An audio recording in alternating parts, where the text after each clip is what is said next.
about it. They didn't tell anybody. When I saw Green Beret and Black Beret people encamped inside of our geologist camp, I knew something was up. The gig was up. First of all, I knew all about the alien agenda. I'll explain that in a few minutes. The large alien grays had been encamped there for, as best as believed possible, about 400 or 500 years.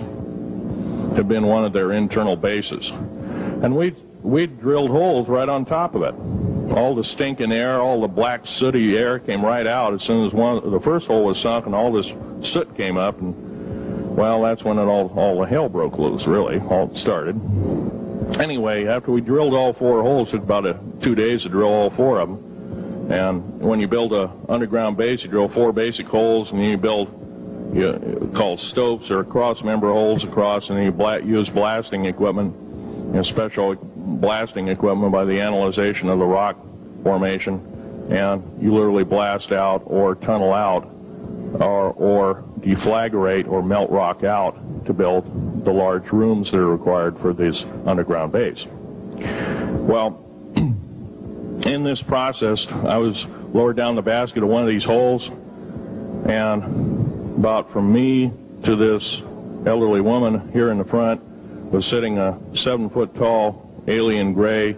The stench was worse than the worst garbage can you can imagine.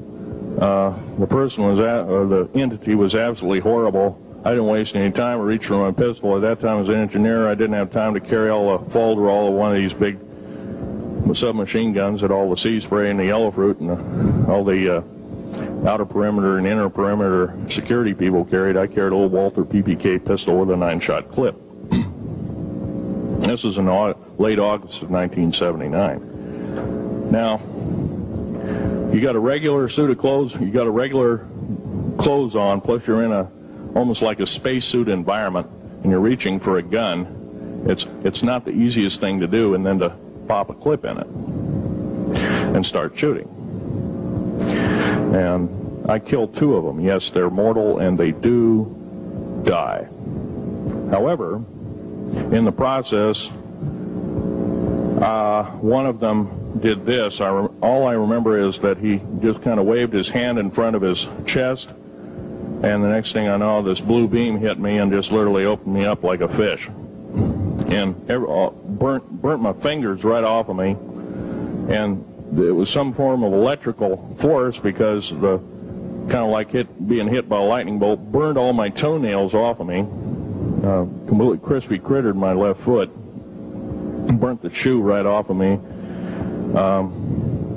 All I remember is the smoking remains, and I'm still conscious, but in and out of, I didn't remember much. And there was a Green Beret that was right behind me that risked his life. In fact, he died. But he risked his life. He shoved me back in the basket and hit the button and took me up. And I wouldn't be alive talking to you today if it wasn't for him. I'm forever indebted. He lost his life. 66 Secret Service agents, Green Berets, Black Berets, crack troops lost their lives because the government, our United States government, lied, did not tell us anything about the alien threat. There's a war underneath there, and I'm talking dead serious. It's been going on since that time. Since late August of 1979, our military, the Russian military, basically the militaries of the world, have been in constant conflict with the outer space alien. The small gray, the large gray, the reptilians, the whole thing. There are 11 distinct races of aliens. 2 are benevolent. 1 had to leave here in a hurry because their world is under attack, both on the surface as well as underground. There, the Pleiadians. They're familiar. Maybe some of you are familiar with that.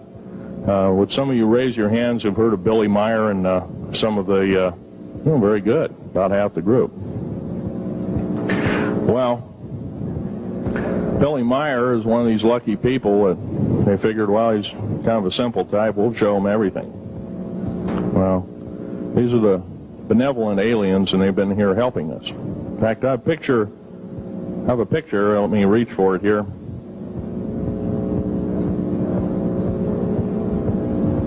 I have a picture of one of the aliens been working for the United States Pentagon for the last 58 years. His name is Valiant Thor. He's right here.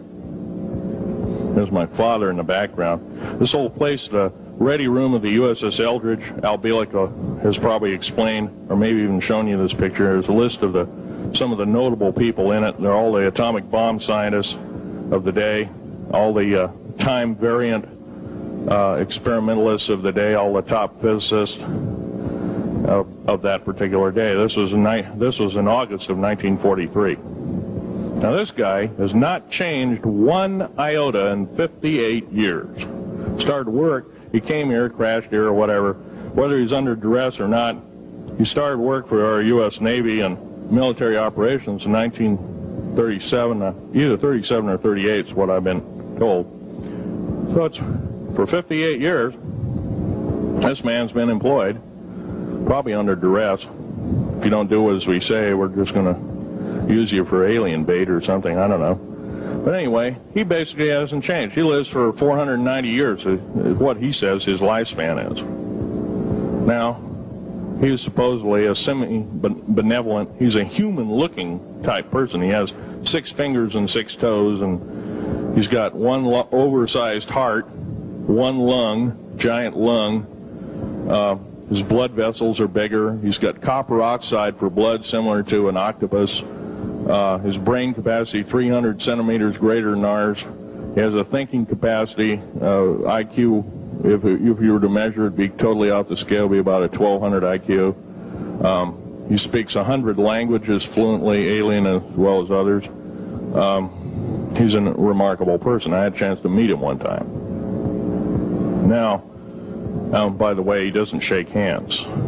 He was kind of in a spacesuit, because all aliens, regardless benevolent or otherwise, they're carrying germs and diseases and bacterium in and on them that are deadly to us. If I were making policy, I'd quarantine them all, because how do we not know that some of our diseases like AIDS, Ebola, hantavirus, and a few of these other weird designer diseases, as I call them, are not made from the cadavers of some of these aliens as a biological weapon to use against the people of the United States? Well, I'm a tired American speaking out.